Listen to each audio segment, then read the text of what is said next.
Today I would like to tell you a little bit about what we've been doing in the space of quantum sensing applied to life sciences. So in my lab we do lots of other sort of quantum things. We're building a quantum simulator, which is a very different kind of realm. But for a few years now we've been playing around with living systems, and I want to tell you a little bit about that today.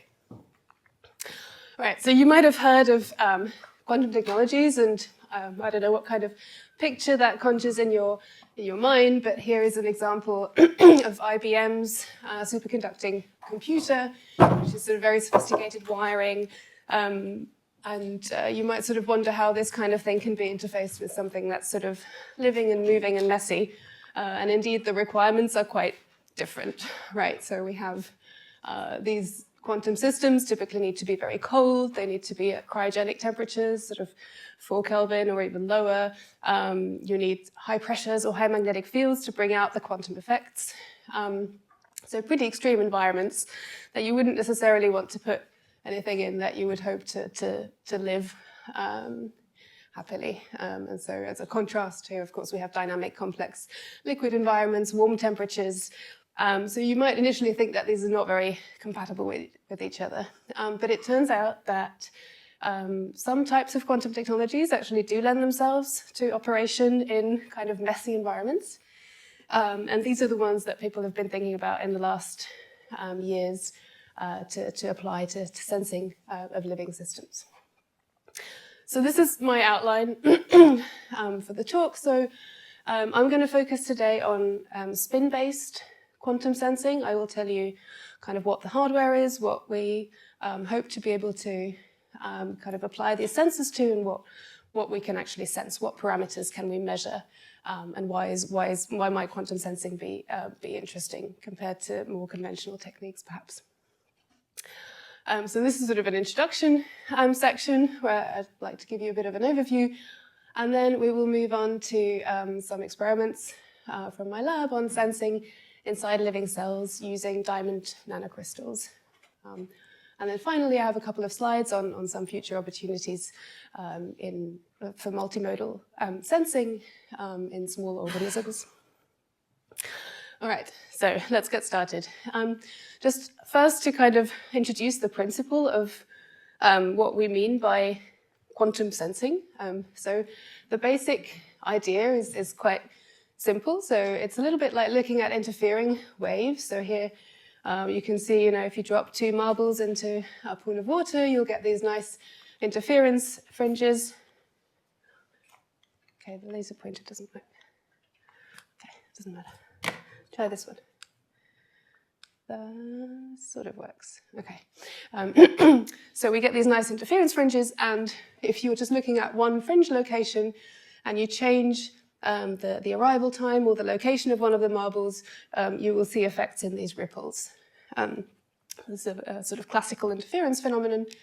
And what we can do is we can look at similar effects, but looking at spin behavior. So here I've got two spins, so one spin up here and spin down, so they can be kind of abstract objects for now.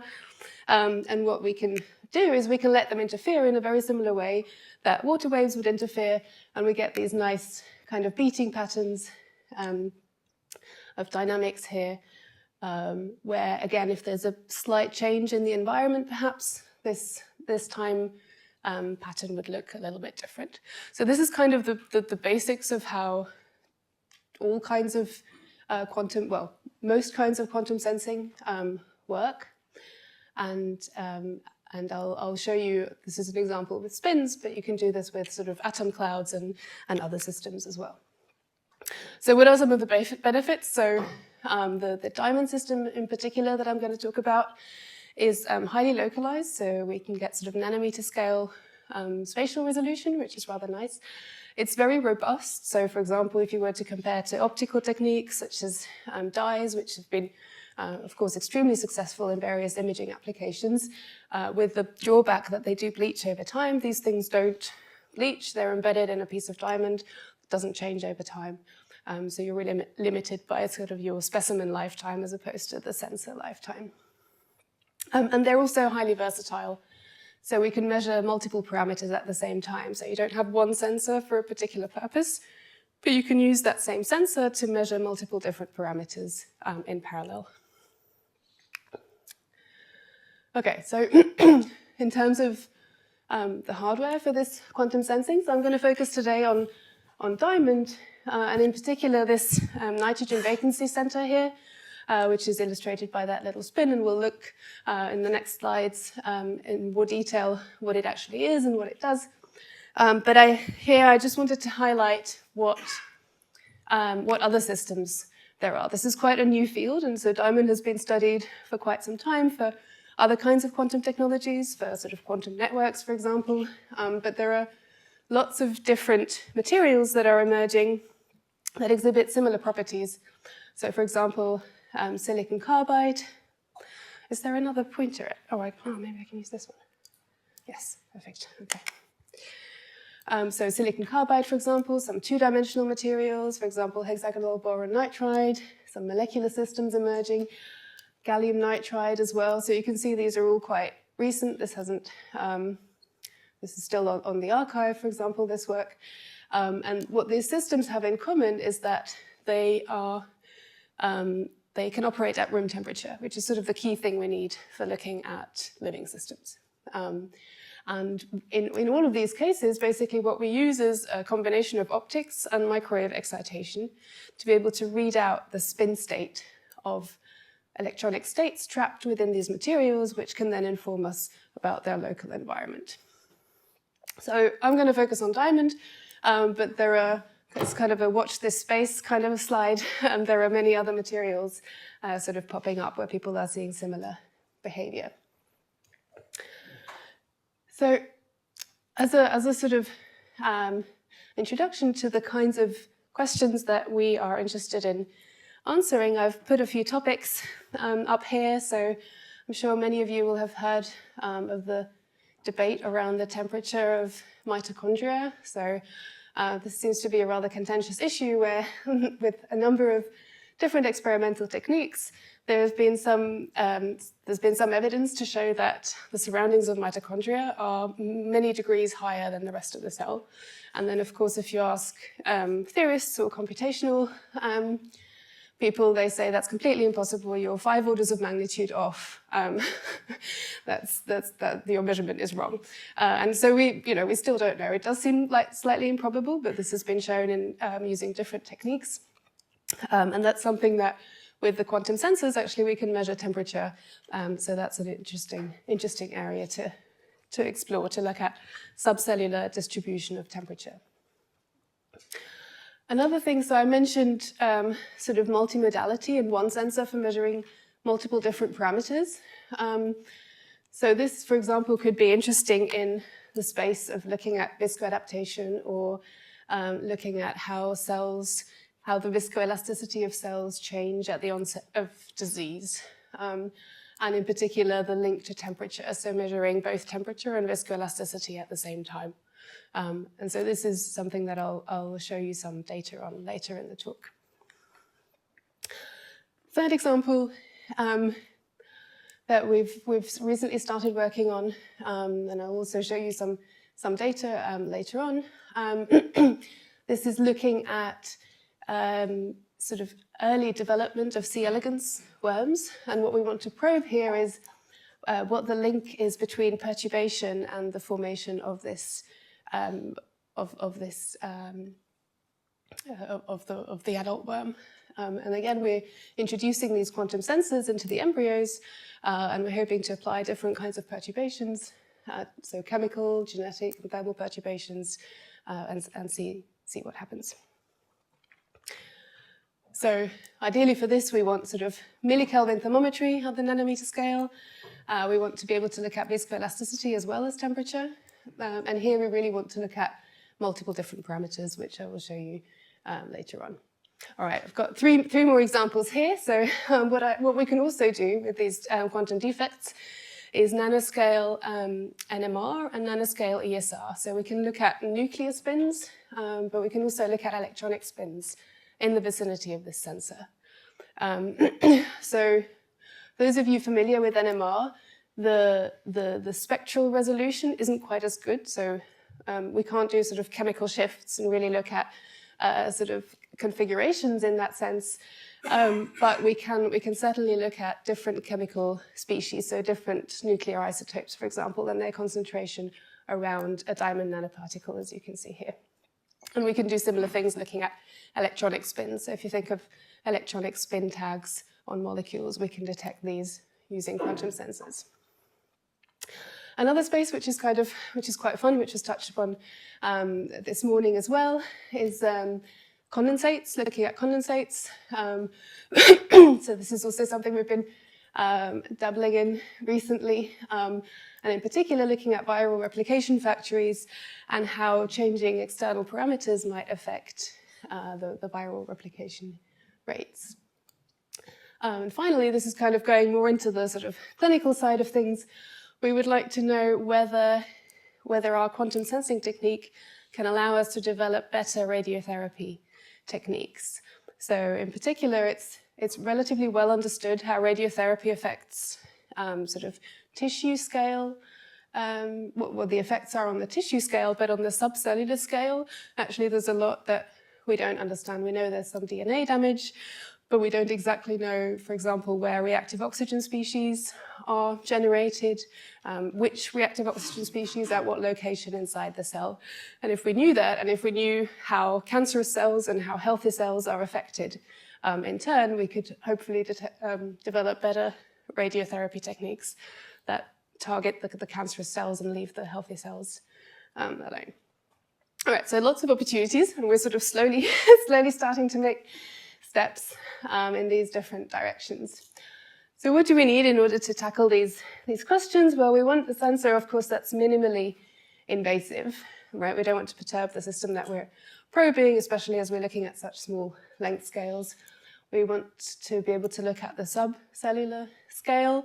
And ideally, we would like to look at multiple parameters simultaneously so that we can have one experimental run and look at different parameters, how they depend on each other without having to run it with different dyes, for example, or different sensors for different parameters.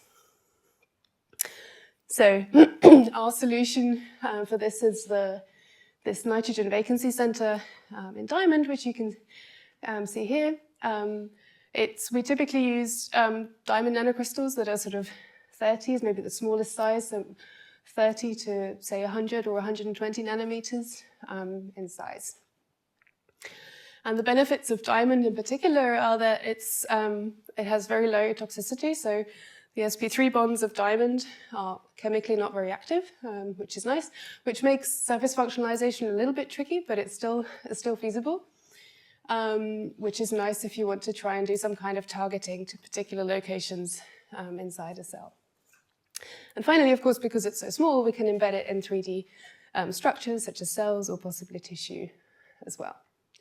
All right, so this is what it looks like. So you can see black is carbon, and the nitrogen atom replaces one carbon atom, and then the neighboring site is left vacant. This is the nitrogen vacancy center. There are many other defects in diamond as well, but this one has the unusual property that it can act as a quantum sensor at room temperature. Now, how does that quantum sensing work? So this is the level diagram of that particular defect. So it's actually trapped sort of 2 electrons at the site of the defect, which results in this ground state triplet manifold. And that's really kind of so for people doing quantum computing with diamond, this is the sort of qubit manifold. So these are the qubit states. And for us, these are our sensing states. It's basically the same thing. And a lot of the protocols we use are actually exchanged with the sort of quantum control, quantum computing community as well. And so you can see if you follow the arrows through, what we do is we excite with green light.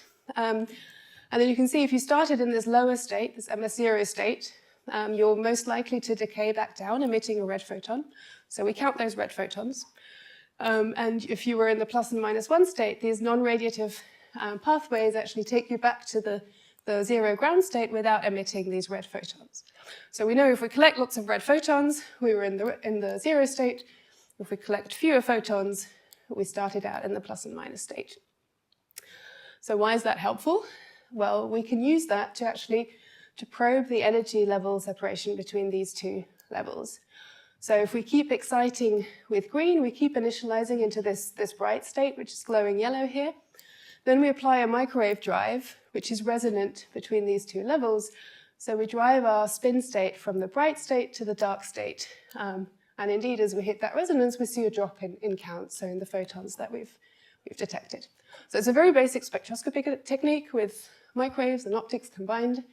And the reason it's interesting is that these spin states, these energy levels, respond to different effects in the environment.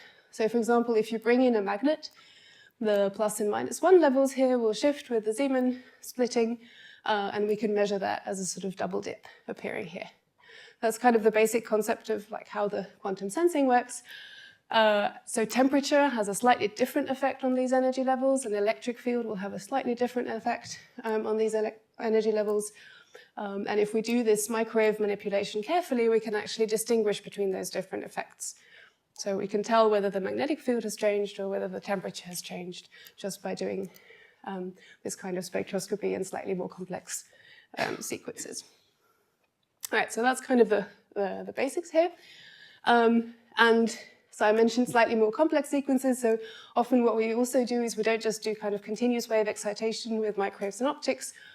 We apply these kinds of pulsed sequences, which again, if you're familiar with electron spin resonance or nuclear magnetic resonance, these will look very familiar. So we can look at the sort of free induction decay of these spins over time. We can prepare a superposition state and watch it evolve over time and look at these interference ripples like we saw earlier on, which can tell us something about the environment. All right, so now what can we measure? Well, I've already hinted at the temperature and the magnetic field. So here's some data for temperature. Again, this double excitation with microwaves and laser, where we can see that we step. So yellow is a sort of large-scale microscopic thermometer that we have on our chip, and the little dots are what the NV center is reporting at the nanometer scale. So we can tell what the temperature is as we step it through. We can also look at electronic spins nearby. You can see the sequence is a little bit more complicated. I'm not going to go into the details of that. Feel free to ask me later if you would like to know more. But basically, we can resolve this kind of resonance, which is now not a resonance of the NV spin, but it's actually looking at resonances of nearby spins that are outside of the diamond. So this is really looking at electron spin resonance sensing outside the nanodiamond. And finally, again, similar story with the nuclear spin. So this is like doing nanoscale NMR. So we're looking at sort of on the order of thousands of molecules here that are surrounding the diamond nanocrystal. And we can isolate the relative concentrations, for example, of fluorine and protons just by looking at this single spin and how it evolves. So there are a few more as well. So maybe I'll just highlight one that I'll show you some data on. So we can also, of course, do passive microrheology. So we can track these nanoparticles, and depending on how they move, we can get information about the viscoelastic properties of the material that the nanodiamond is in. We can also look at voltage sensing. I won't touch on that later, but this is magnetic field sensing, which we already saw. And then this, perhaps of particular interest, again, for living systems, we can look at reactive oxygen species.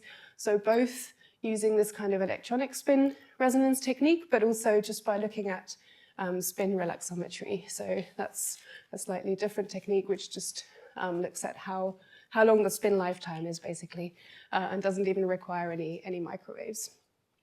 And actually, there's one more I didn't add. So if you do some clever chemistry, you can also look at pH on the nanoscale. So yeah, so lots of opportunities in this space. And so what I'm going to show you is sort of nanoscale in cell measurements, but there are people around the world working on different applications of diamonds. So for example, this is a result from Rachel McHenry's group at UCL, where they developed a lateral flow test based on these same NV centers in diamond, which was orders of magnitude more sensitive than the conventional systems based on gold nanoparticles. And there are also people working on sort of intraoperative tools to measure magnetic fields, so for magnetic thermotherapy, for example.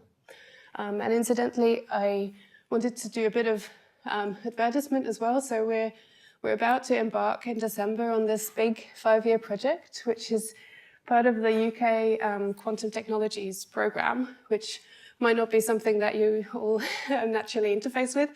But if you're interested in this, come and talk to us. So it's aligned with the UK's national quantum strategy missions, of which there are 5. And they've traditionally been very focused on quantum computing and quantum networks, which you can see, of course, are still here. But actually, there's a new one that's popped up, which we're very pleased about.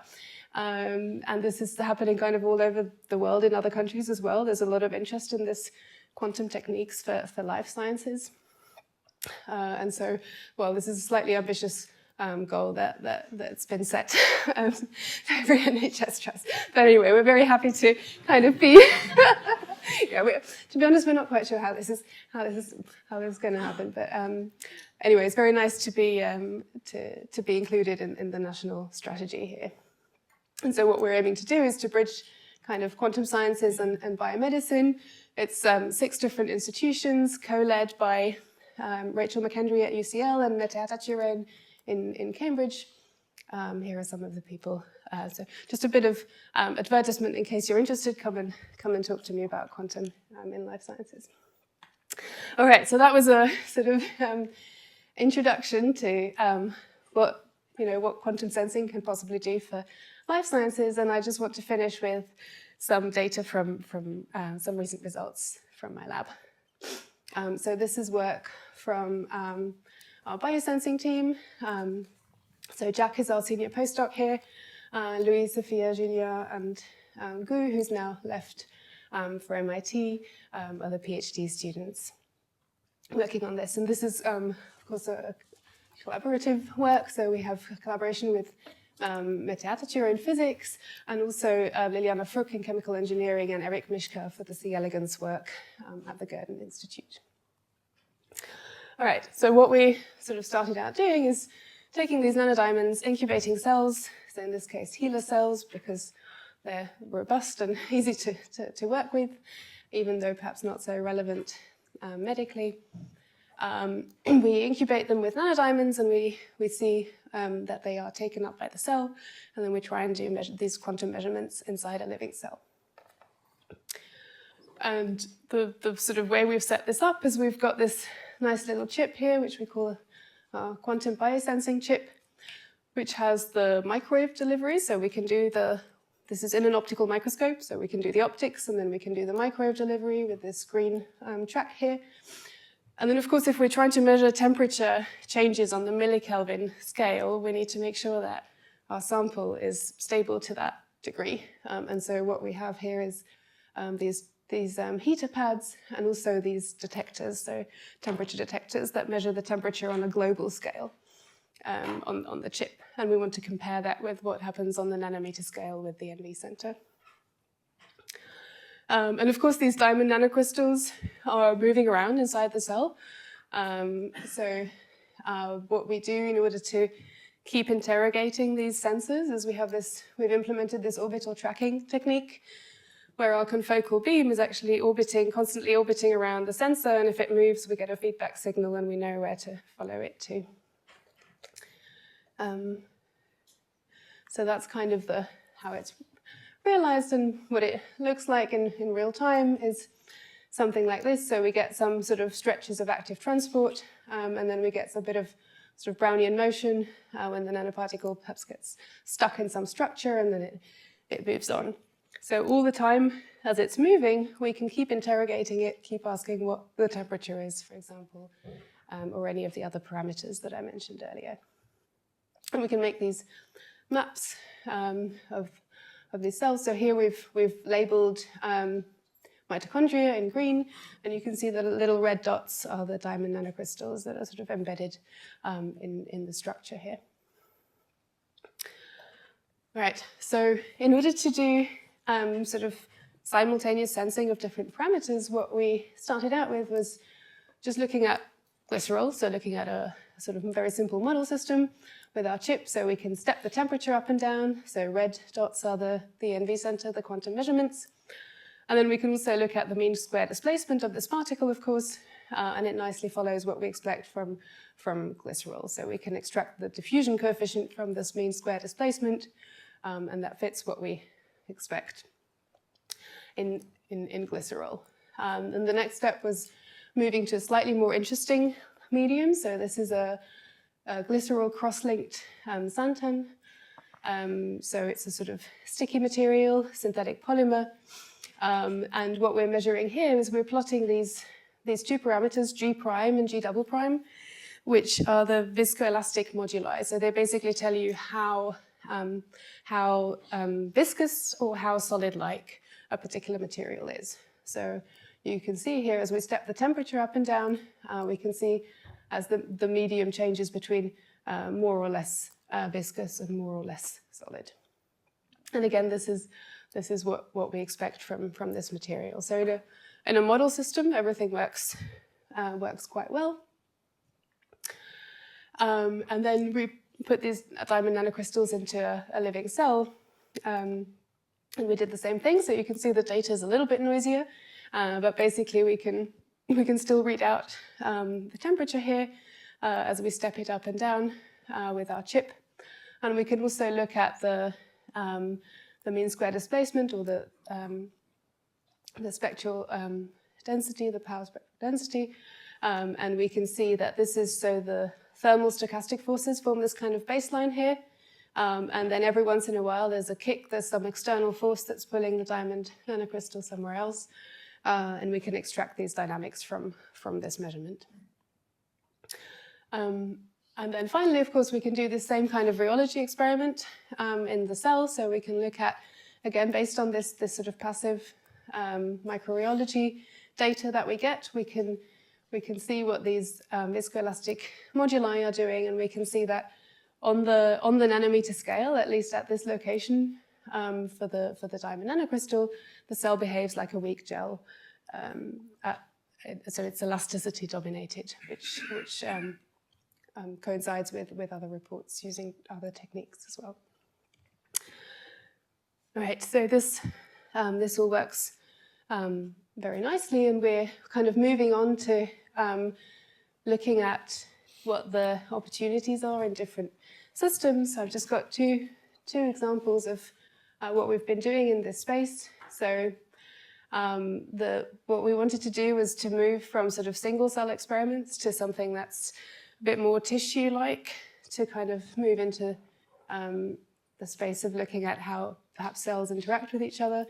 And so we started working on C. elegans worms, and of course we needed to check that when we put them on our chip and we switch the microwaves on, I mean, you're all familiar with microwave ovens, right? So water, the resonance sort of spectrum in the microwave regime of water is extremely broad, and there's no way really to get around that. But what we can do is we can try and keep the powers so low that there might be a slight elevated temperature, but it's not beyond what our incubator would do anyway. So what we did then was we tested the stress levels. This is a genotype that has a GFP expression in response to stress, which is very nice, and we can have a sort of control for the size and the brightness of the worm with this red protein expression here. And we can see that these are different powers of microwaves, and we typically work in this regime, and we can see the fluorescence levels in the green are low, so the worm is not stressed. So that was kind of our check of how non-invasive this technique is. And this is my student Sophia has been working very hard on trying to immobilize these worms without having to anesthetize them, because of course we don't really want to perturb them. So she's made these kinds of ball pits, or like bead beds for them, so they're kind of stuck. They're still happily alive. We can see them digesting things, but they can't really move anywhere, which makes the tracking easier.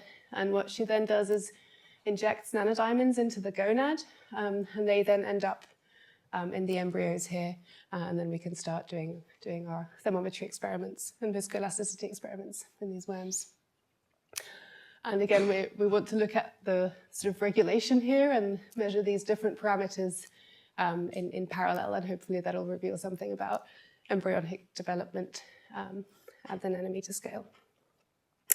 All right, that was it from me. I've got a couple of key messages. So we can measure multiple things simultaneously. So I showed you temperature and rheology, but those are just two examples that were easy for us to realize initially.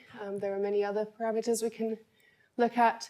And this is helpful for looking at interdependencies between different parameters.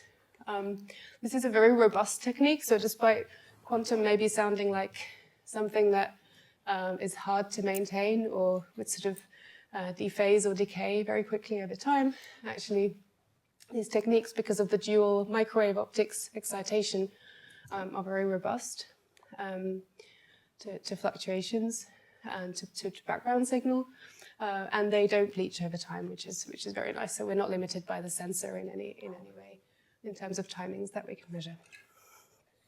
All right, so I want to thank my team again, and thank you all for listening.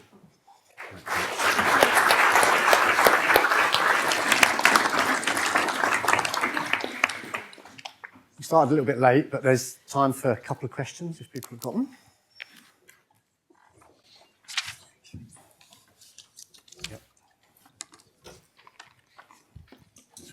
Hi, very nice talk.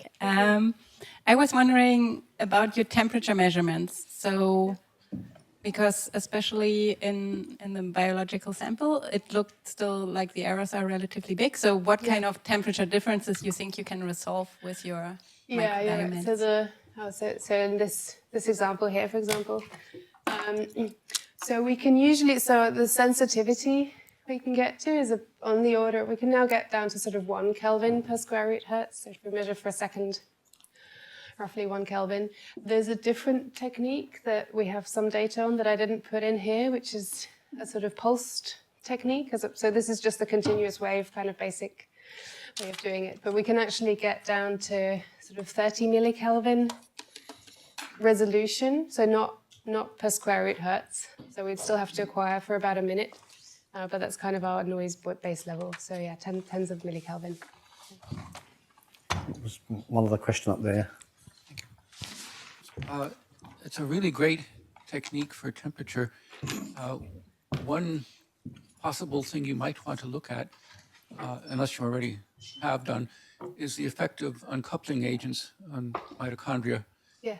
Because for many individual chemicals, there is a debate about whether they're actually uncoupling agents, yes or no. And the measurement of heat would be one way to see and quantify. I see. So you're talking about the question of whether uncoupling agents even do what they're supposed to do. Is that, okay, yeah, that's very interesting. So we haven't thought of that. We have thought of using uncouplers to trigger a heat response. But we haven't thought of actually trying to probe those. There's another area related to uncoupling. People have much greater diversity in their mitochondrial genome than in their chromosomal genome for various reasons. And there are huge differences depending on where people have lived in the past 1,000 years of their ancestors. So you could actually detect differences in the amount of heat depending on people's genome and depending on the amount of uncoupling protein that they're currently producing. The way people adapt to cold temperatures phenotypically is by increasing production of an uncoupling protein that generates more heat. Great. Very cool. Thank you. Thanks very much. I'll come and talk to you later. In the interest of time, I think we need to move on. We'll take your question in the coffee break if we can. So let's thank Helena again. Thank you.